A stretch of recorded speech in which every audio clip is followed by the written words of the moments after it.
皆さんこんにちは。今日も最新のウクライナ情勢について、公開情報をコンパクトにまとめて地図を使って、いち早くわかりやすくお届けします。よろしくお願いします。チャンネル登録して通知をオンにすると、動画公開時に連絡が来ます。過去の動画も再生リストから合わせてご覧ください。ウクライナ情勢。ロシアがキーウに侵攻してから926日となりました。まずは全般的な事柄です。ウクライナ軍の参謀本部の最新の発表によると、ロシア軍の損失は、兵士1170名、戦車7両、装甲戦闘車9両、砲20門、多連装ロケット1機、防空システム1機、ドローン74機、巡航ミサイル7発、その他車両85両、となっています。戦線全体で1日で138回の地上戦の報告がありました。そして、視覚的に確認できるウクライナ軍の装備の喪失数とロシア軍の喪失数の比率は1対 1.0 で、ウクライナ側の喪失数に比べ、ロシア側はほぼ同じになります。ロシア側の喪失は軍用トラック、砲、戦車が多く、歩兵の突撃と一部の方面で車両を使った攻勢を仕掛けています。反対にウクライナ側はピックアップ、乗用車、対地雷装甲車が目立ちます。ウクライナ情勢に関するニュースを厳選して、簡単にお伝えします。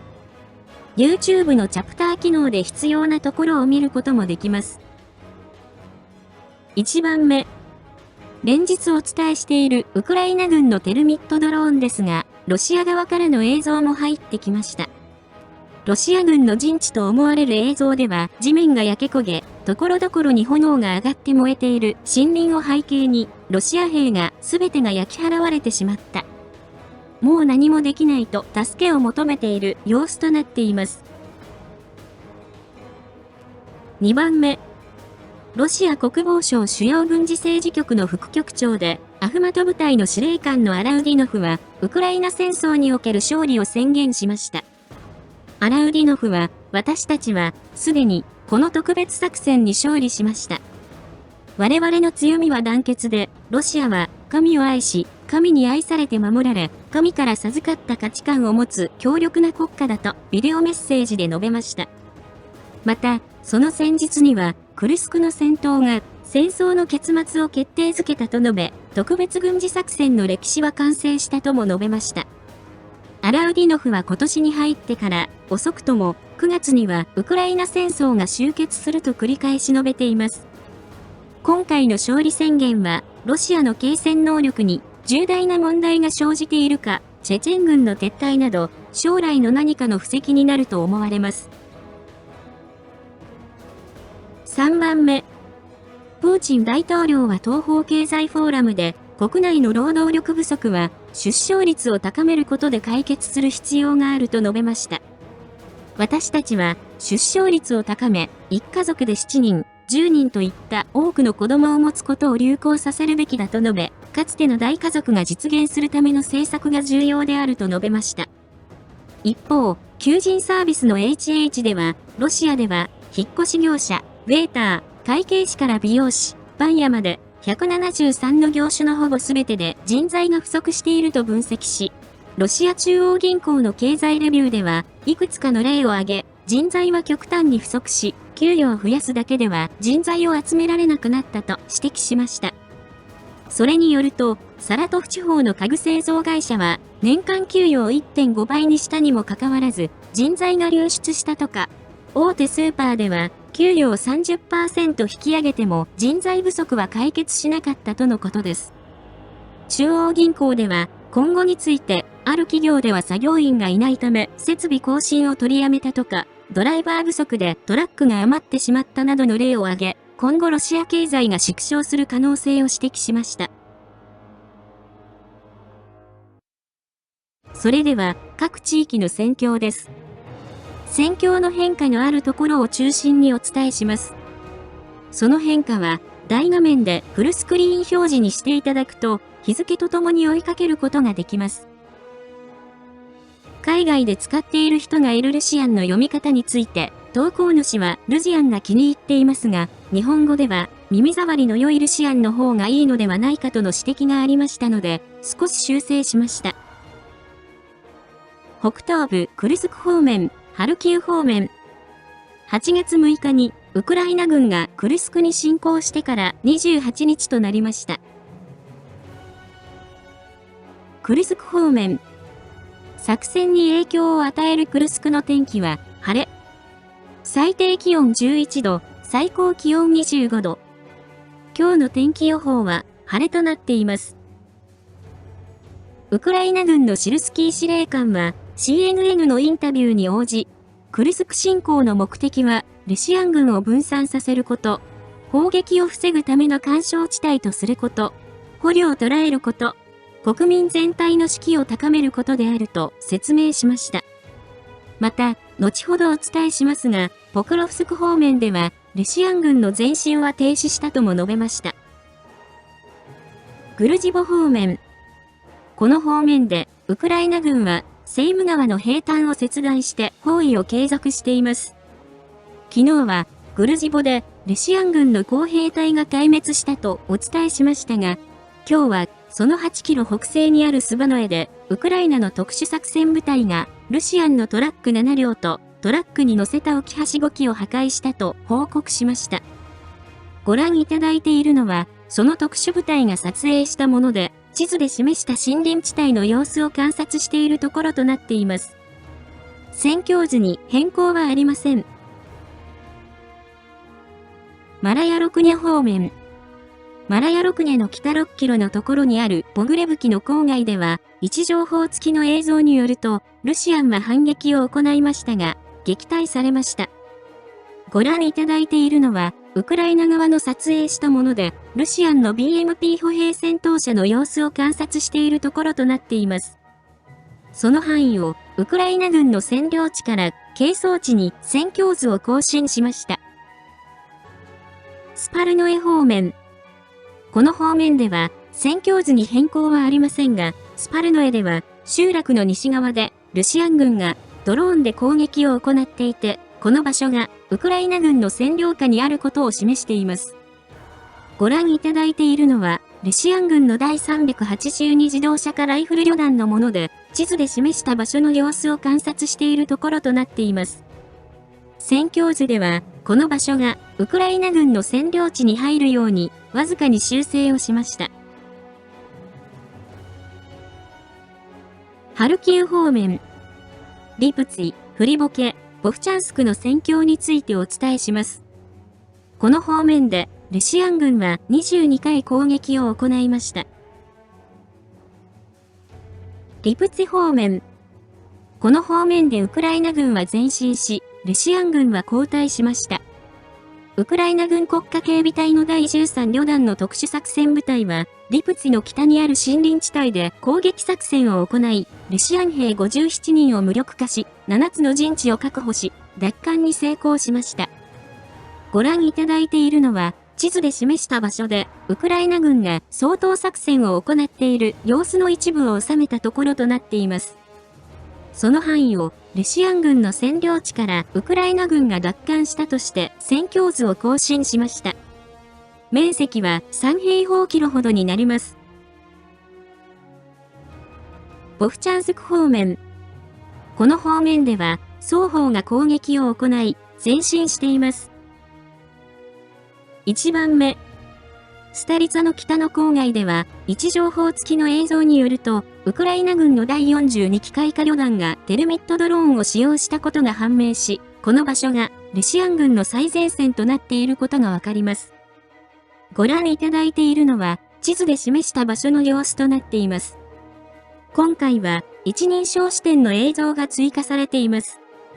この付近は4月30日にロシアン軍が占領した場所でしたが、その占領地を1キロほど縮小させ、係争地に更新しました。2番目。一方、ボフチャンスクでは、ルシアン軍は、市街地で正面突撃を繰り返して行いましたが、ウクライナ軍に撃退されました。ご覧いただいているのは、そのうち車両を使った正面突撃で、ルシアン軍の MTLB 装甲戦闘車の中に入ってお邪魔するウクライナ軍のドローンの様子となっています。戦況図には変更はありませんが、ルシアン軍は、この方面で車両を揃えてきていて、油断できない展開となりつつあります。北東部ルハンスク州方面、東部チャシフヤール方面、クピャンスクからチャシフヤール方面の戦況についてお伝えします。この方面でルジアンは、クピャンスク方面で17回、スバトベクレミンナ戦で27回、シベルスク周辺で4回、チャシフヤール周辺は6回、トレツクの方向に15回攻撃を行いました。クピャンスク方面、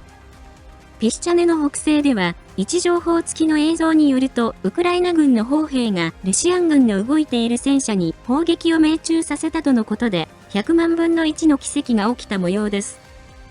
ご覧いただいているのは、ウクライナ軍の大統領警備旅団の第1戦車大隊が撮影したもので、地図の場所を走行するルシアン軍の T72 戦車の様子となっています。戦況図では、この場所の一部を、係争地の拡大として戦況図を更新しました。チャシフヤール方面。昨日の動画でルシアン軍が前進した可能性があるとお伝えしたクリシチュフカでは、ルシアン軍は小規模な歩兵による突撃を行い、浸透を図っています。位置情報付きの映像によると、クリシチュフカの西の運河で、どこからともなく前進してきたルシアン兵が、ウクライナ軍のドローンにより発見され撃退されました。ご覧いただいているのはその映像で、一人の身軽なルシアン兵が前進している様子となっています。無人地帯になったクリシチュフカの集落には、ルシアンが再び取り付き始めたとの報告があります。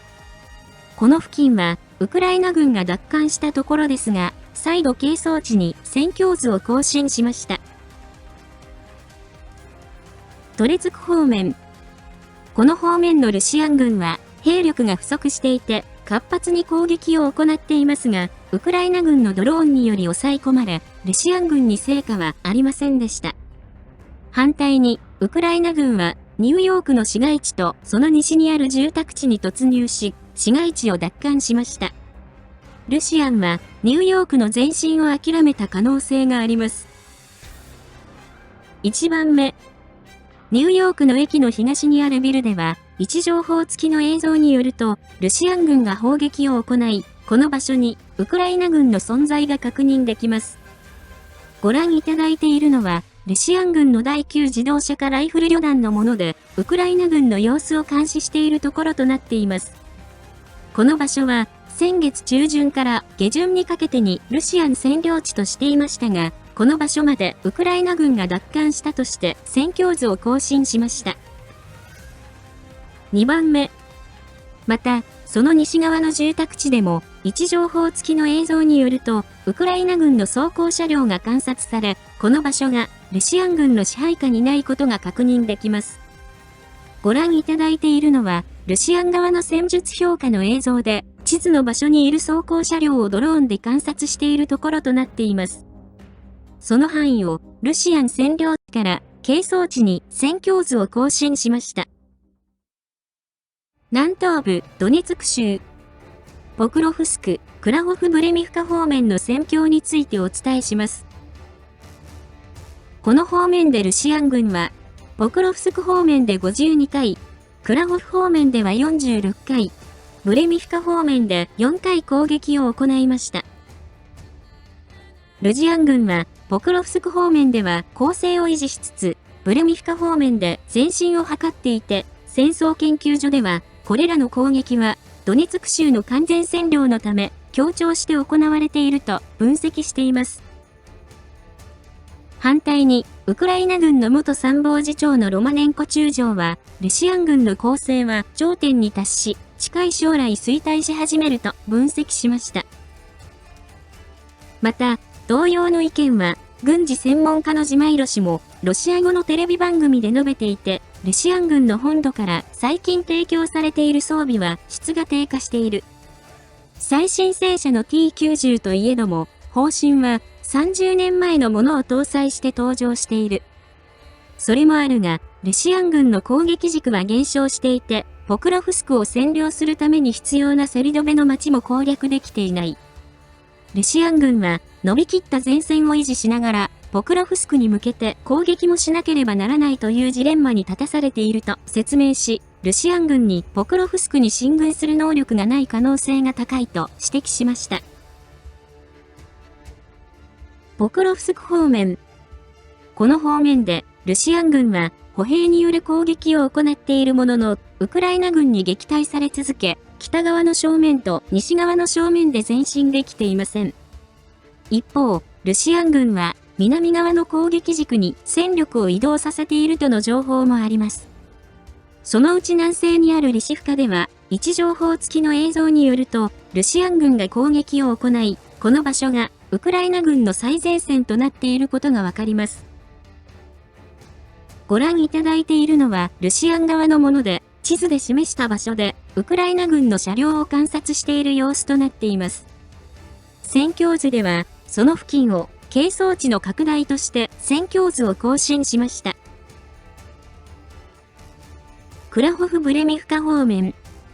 この方面では、ルシアンは用意周到に準備を行い、攻勢作戦を開始し、空爆でウクライナ軍の陣地に攻撃を加え、ウクライナ軍を撤退させています。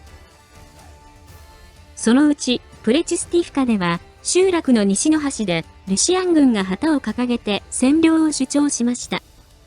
また、ルシアン軍は、その西にあるゾロタニバにも攻撃を行っている可能性があり、その北の方向では、ウクライナ軍が歩いて撤退する様子が確認されています。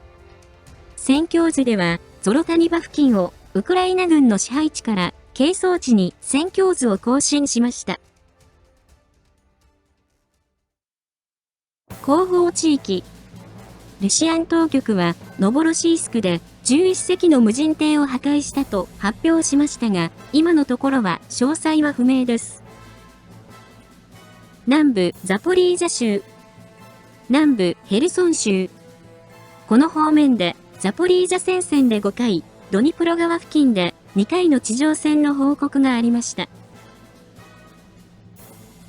そのうち、ドニプロ川河口の三角巣にあるコズリスギー島では、ルシアン軍が川を渡って上陸し、ウクライナ軍がドローンで応戦しているとの情報があります。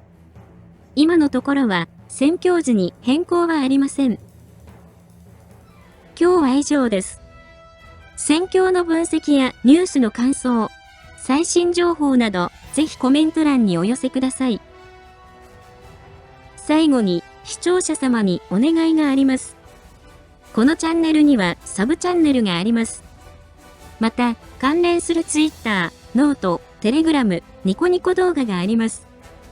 普段はこのチャンネルで発信していますが、何かあった時は、これらのメディアで視聴者様にお知らせすることがあるかもしれませんので、ぜひ、どれか一つでもチャンネル登録、フォローの方をお願いします。リンクは概要欄にあります。ご視聴いただきありがとうございました。